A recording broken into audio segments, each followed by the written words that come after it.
Hello and welcome again to the Rider Review. This is Eric Karate Rider, and this week we're going to be taking a look back at the 1995 neo thriller animated cyberpunk movie titled Ghost in the Shell.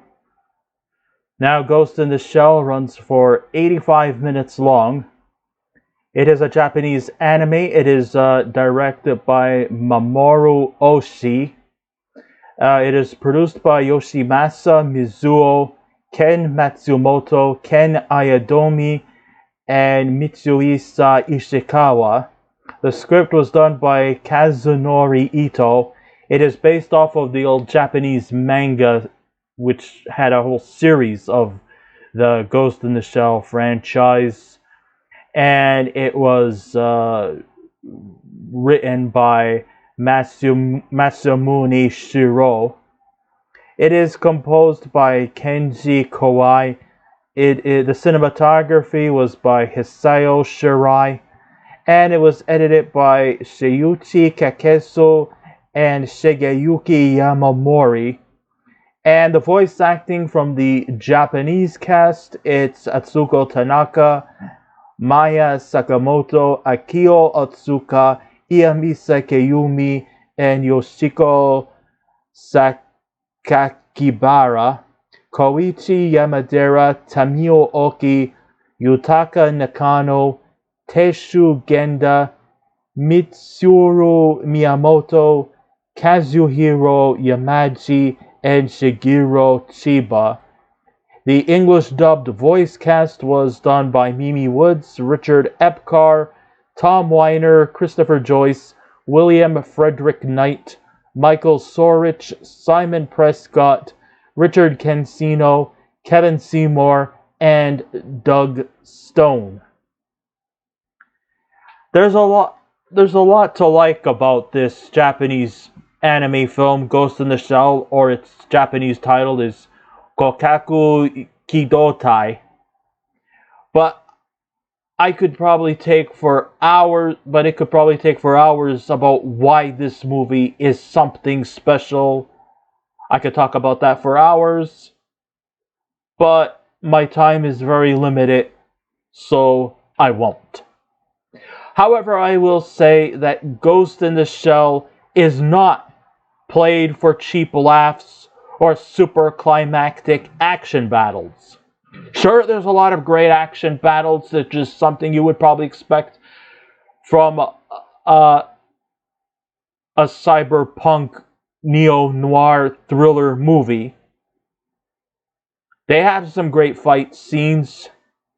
It's a cyberpunk story, but it actually raises a lot of questions concerning our future, and definitely has a more intellectual and philosophical side to it.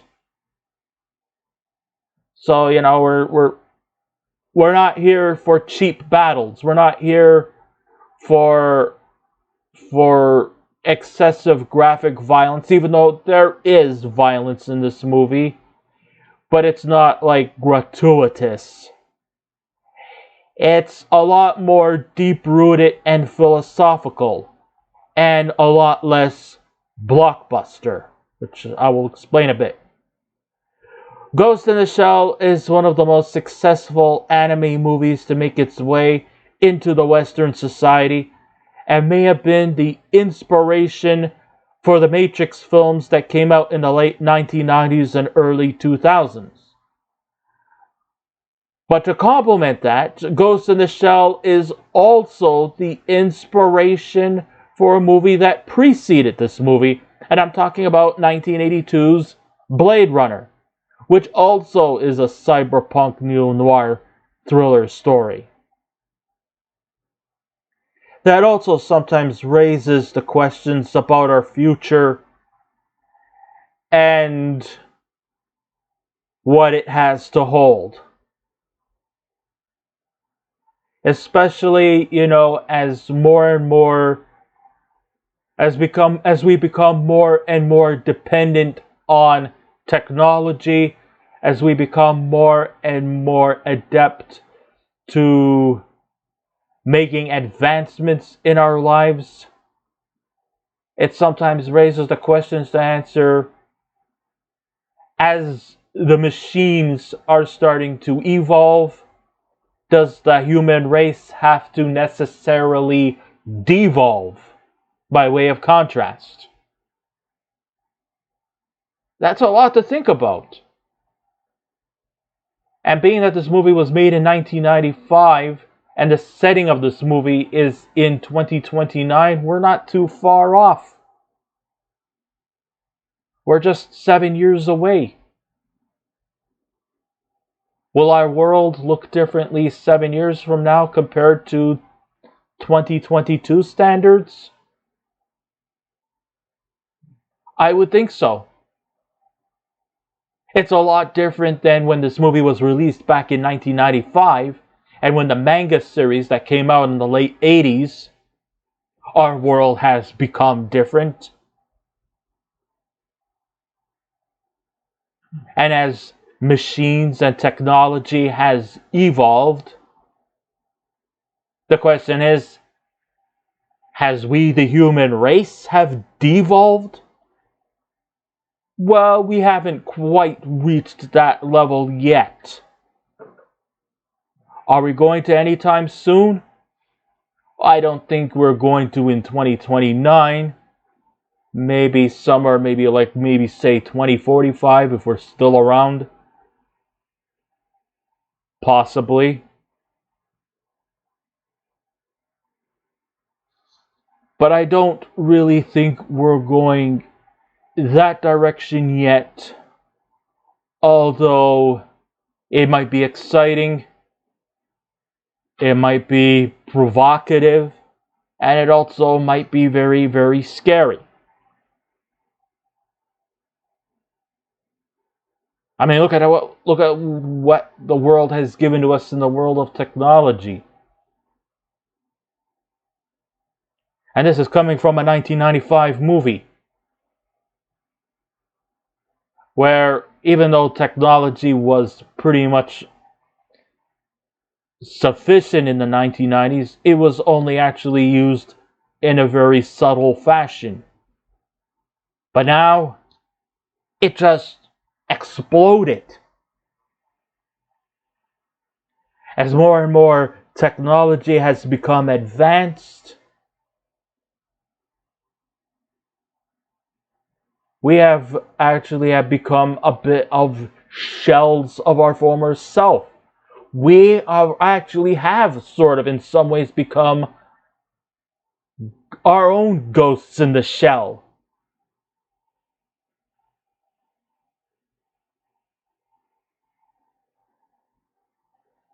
You know, the way I'm talking, I sound almost like a philosophy professor. When you think about it. This is a scary thought. I mean, even back in the 1990s, very few people were using the internet. Now, it's become a part of our lives. When I first got on the grid in 1995, it was like the coolest thing. Now, when we look at it, it's no big deal. Everybody's on it. And nobody has anything, and it's gonna take something like a Y2K it's gonna get us off. And do you think we're just gonna get off it right away? No fucking chance in hell. We are our own ghosts in the shell. Sure, we still have a soul. Sure, we still have a conscience. But we're not depending too much on human instinct anymore. All we just need to do is a tap of a few keys, and voila. And some say we may have evolved to become better people. But some people say we've devolved and became lazy and too dependent. And I'm not just going to sit there and be some hypocrite preaching this out to you. I am a guilty party member, by the way, okay? So shoot me in the foot. I have become a pawn in this game and age of technology. Welcome to the club. You don't want to join the party? Go live in a cave. That's what I say.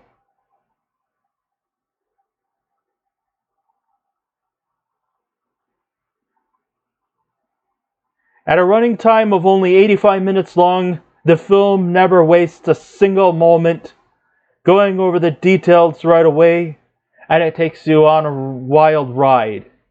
So, even though, you know, the old saying goes, it's 85 minutes long, but it doesn't waste any fucking minutes of your time. It doesn't go into any kind of meandering bullshit. It just takes you through, and it never looks back. With animated films to come across the western borders from Japan, Ghost in the Shell is far from being an animated film for the younger age demographics. Okay? This is no fucking Sailor Moon or Dragon Ball Z or Pokemon or Digimon with cute little characters saying Pikachu. No, nothing like that at all. This is not kiddie bullshit here, folks. Okay? There is a lot of disturbing subject matter. There's violence. There's nudity. And boy, is there a lot of nudity. Which I will get to in a bit. It's pretty juicy. And vulgarity that takes place in this movie. And plus you don't find any cute, adorable little woodland creatures featured here. But then again, when you think about it, not all animated stuff is for kids. I mean, think of The Simpsons. Think of South Park, Family Guy, American Dad. Sure, it's a cartoon. And sure, they have anthropomorphic talking animals. But it's not for kids. But that's played for satire. This movie is also not satirical. It's philosophical. There's no humor in this movie at all. It's deadpan serious. It's dark. It's dreary. It's cynical. It's dystopian. It's disturbing. But it's effective. And if you expect to see your kids to watch this movie, your eyes are all out of your minds. And if there's the funny papers, your pictures are on there. Okay, so send your kids to bed if you're going to see this movie. But rest assured, hey, Ghost in the Shell has many memorable scenes. Your heart will stop beating, but your memories will linger on. There's a lot of food for thought here. Such memorable scenes will have our leading protagonist, Major Motoko Kusanagi, voiced by Atsuko Tanaka in the Japanese version, but the English dub, Mimi Woods. She showcases her talent by being perched on top of a skyscraper, strips off her clothing. Hey, she exposes something in a very titillating perspective, leaps off at midway point, and makes herself invisible. Yes, she's got the capabilities. Now, a lot of people sometimes wonder is Kusanagi... Well, we all know that Kusanagi is a cyborg, but she's a... I don't even know why I'm even calling Kusanagi really actually a female, but she does take the manifestations of a female, even though like underneath all that flesh is metal, gears, plugs, wires.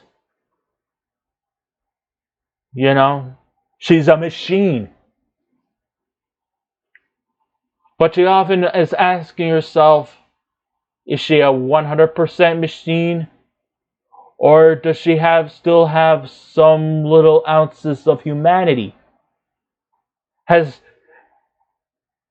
technology advanced to the point where they don't want the human race to fully devolve into full-blown obsolescence? Or is there a possibility that the human race and the machine world can merge? Will we all be kind of programmed to be part human, part machine? Or can we be like reassembled? You know, like maybe we could still keep our flesh and still keep our systems inside of us, even though we could still be plugged and become technological algorithms. Do you think such a possibility could exist? That possibility. The only thing I could say is, only time could tell. But maybe not in my time. But it probably will happen. Oh, no. Don't believe me. We don't have to devolve. Yes, we do. We could be one superior race. A human-machine hybrid. Oh, no. No. That's against your religion. Against mine, too. One. It could happen. Maybe not in our time, but maybe sometime in the future. No. So set in the year 2029, technology has become so advanced that humans now have the ability to augment or even have their bodies replaced using cybernetic parts. Hey, you break your arm? We'll just replace it with another one. The story is that there's a hacker who goes simply known as the Puppet Master, has made his way to Section 9 in Newport City in Japan. Now, a lot of people have been wondering, who the hell is this Puppet Master? Well, as you all know, when you think of a Puppet Master, what is the function of a Puppet Master? They manipulate. Part of puppeteering is manipulation. If you know, it's a metaphor. How do you make a puppet become animated? You are in charge. You are the boss. You take control.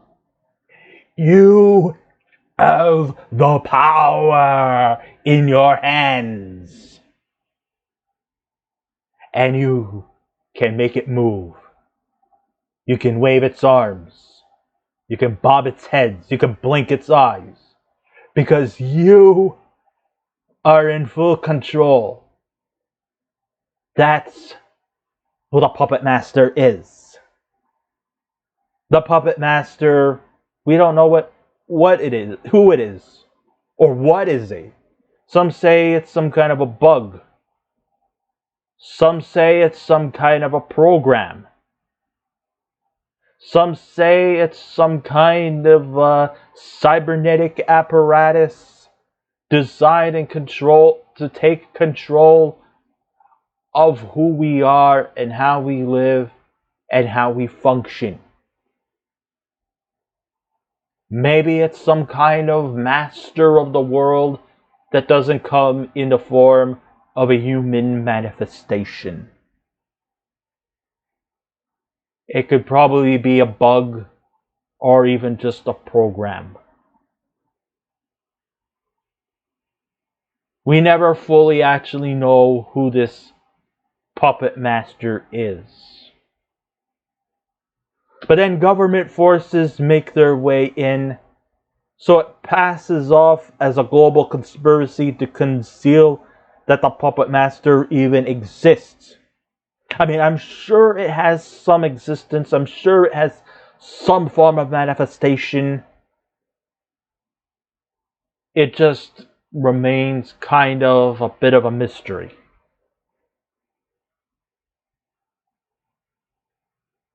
Now it's up to Kusanagi to put a stop to this puppet master and to stop his reign of terror.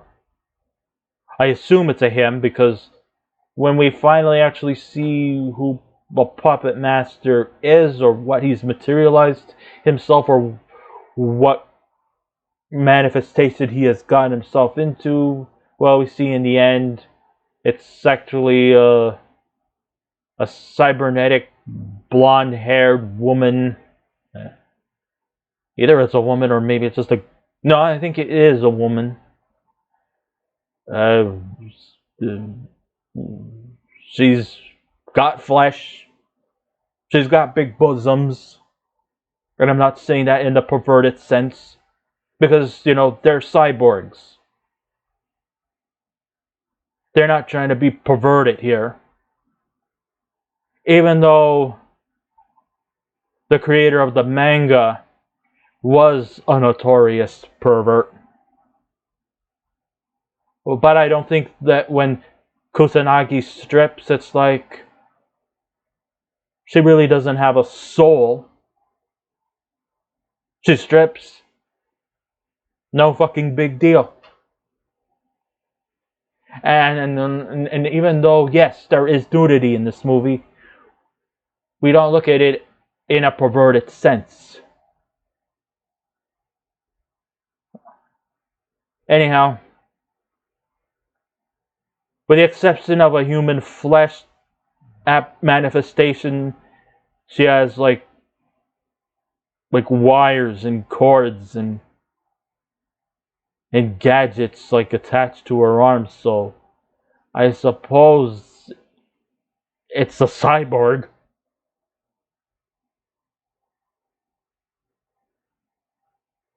I mean, you know, the whole thing about artificial intelligence and AI comes into great consideration that advanced technology is top priority machine, while humans are virtually semi-merged with robotics.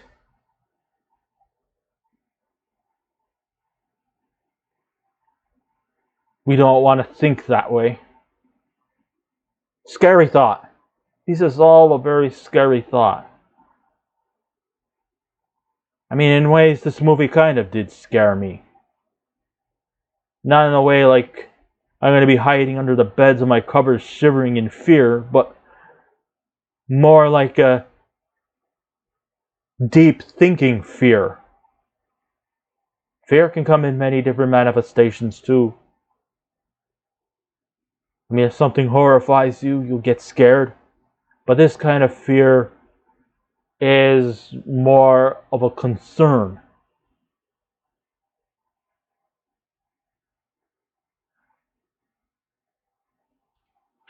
You know? And being that this movie was made in 1995, this movie actually kind of is a bit ahead of its time. And sure, 2029 is not that far away. But from a 1995 perspective, a lot of people thought that we have actually may have come to this stage where machinery has become more or less a priority and that cyborgs are pretty much more the predominant species, and that humans have either devolved or merged to almost practically non-existent. And when you even look at the landscapes of Newport City, hey, what comes with advanced technology has its advantages. It's supposed to be programmed to make us live better lives. But then again, what's left of humanity has also had its liabilities. I mean, just so the whole town is like saturated with graffiti and litter and shit that could probably help bring back the bubonic plague. I mean, it's pretty much a littered, garbage infested, graffiti painted slum.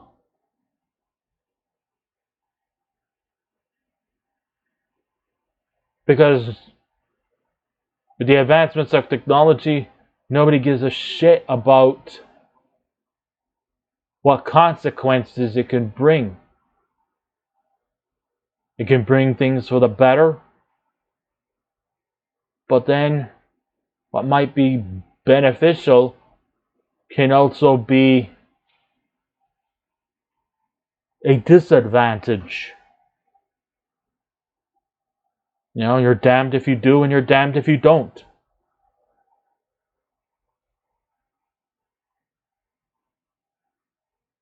I know I'm sounding very, very cynical here, right? I should be. This movie is not feel good. You want to feel good, go watch Sailor Moon and leave me alone. But if you want something deep rooted, keep listening. And sure, this movie has been labeled as the brainchild of the highly popular franchise The Matrix in terms of its ideas and themes and sceneries and shots. But what the Wachowski siblings missed the point on was that their Matrix movie lacked the philosophical elements that were provided in Ghost in the Shell. The big struggle our hero has in this movie is that Kusanagi is conflicted by her own identity and her own true self. Wondering if there actually is herself. Wondering if she actually has a little humanity left in her, or is she just a bunch of spare parts attached to each other? Like a robot. Like a Frankenstein monster. Even though sometimes I've often wondered deep down inside, who was the real monster? The monster itself, or the man behind the monster? Sometimes I think it's the man behind the monster that's the real true villain in the Frankenstein, but I'm going off. So while The Matrix does play it safe by replacing the philosophical teachings from this movie, it's still kind of, sort of, and no disrespect to the Wachowskis or The Matrix, it's a good movie, but it had kind of been dumbed down with the more blockbuster route, with more kung fu action and gunfighting, and that the cyberpunk story is more in the background. But in this movie, the whole philosophical leanings in this movie is top priority and exceeds the action scenes. And the reason that Ghost in the Shell is shorter than The Matrix is, like I said before, less means more. We get exposed to the characters right away. There's no fucking around. We see cyborgs consuming beer. And sure, that may not seem flashy or visually stunning, but it's effective in what world we've entered. These characters try to merge with both the human world and the cybernetic ones, and grappling with who they are is both amazing and very conflicting at the same time.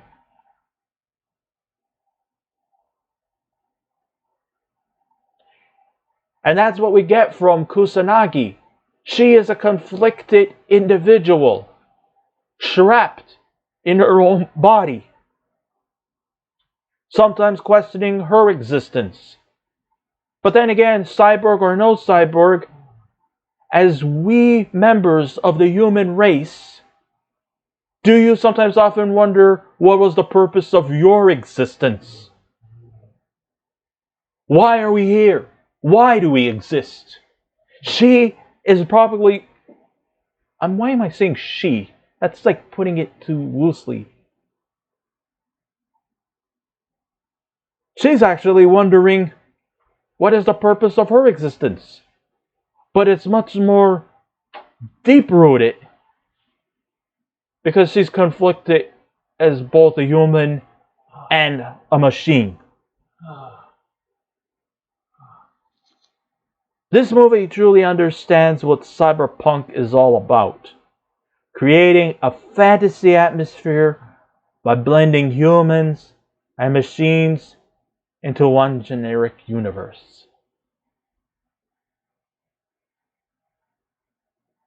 Kusanagi spends a lot of the film in the nude, not because it's there to arouse perverted men who gravitate to cartoon flesh. There's no time or need for her to get romantic or seductive. And her only close friend, his name is Batu, who is almost practically a cyborg himself.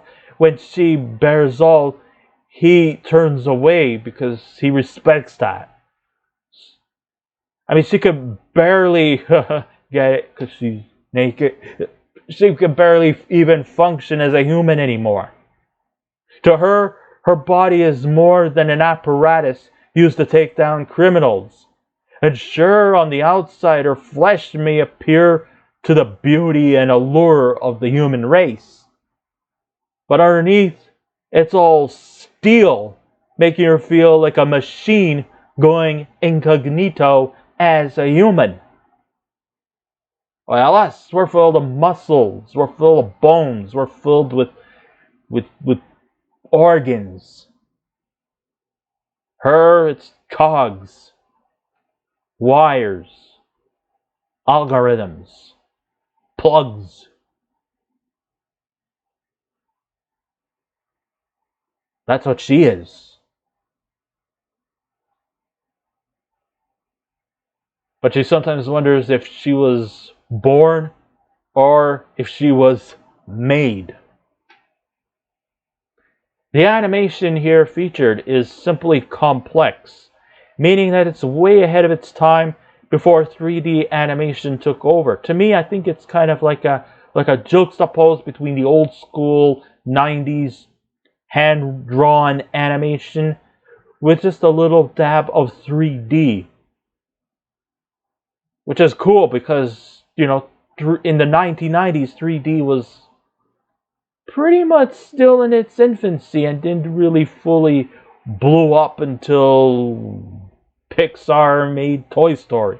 I mean, it's not to say that 3D wasn't around like in the 80s. Yes, 3D animation did start around the mid-80s, once computers were starting to become more household products. And that computer art was starting to become more prominent. But it was basically just small little vignettes or short cartoons before it became full length, you know. Thank you, Toy Story. Just kidding. Toy Story's cool. It's right up there along with the other animated greats in the anime kingdom like Akira and Spirited Away. It also shows that hand-drawn animation can still be amazing by putting your heart over your head into it and the details feel more advanced, like a graphic novel coming to life, as opposed to a silly comic strip-like animation we are mostly accustomed to. even with the whole 3D stuff. No, I'm not blowing up on 3D animation. I've done 3D animated movies. The way the machinery operates has a more realistic edge to it, and knows when to limit itself from being over stylized. So, I'm all for subtlety. So, Ghost in a Shell, in a nutshell, I shouldn't be making jokes about this because this is a pretty serious movie. This is truly a remarkable animated film that's original in content, while also making you consider if humans will become this way in the near future. It's both exciting while at the same time a very scary thing to think about. The characters and the setting seem more real than compared to most animated films, but a lot of heart was put into it. And so comes the time where we reach the conclusion where I give my rating. And if I was to give this movie a scale out of 10, I would give Ghost in the Shell a 10 out of 10. I don't give too many 10 out of 10s. But this one deserves a 10. It did catch my attention.